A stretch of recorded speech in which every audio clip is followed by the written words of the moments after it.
রাসূল সাল্লাল্লাহু আলাইহি ওয়াসাল্লাম বলেছেন, তোমরা কি জানো সবচেয়ে বড় মিসকিন কে? সবচেয়ে বড় মিসকিন কে? দরিদ্র কে?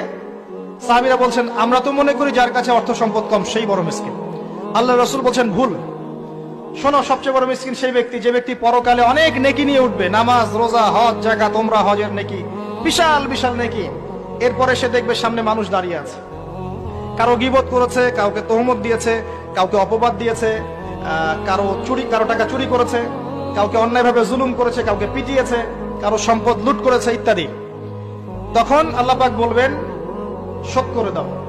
কিভাবে শোধ করা হবে? ফেরেশতারা জিজ্ঞাসা করবেন, আল্লাহর পক্ষ থেকে হুকুম আসবে, এই ব্যক্তির নেকিগুলোকে ওদের আমল নামে কনভার্ট করো, বলছি শেয়ার ইট পাস করে দাও। ওটা আরো বড় টেকনোলজি হবে ইনশাআল্লাহ।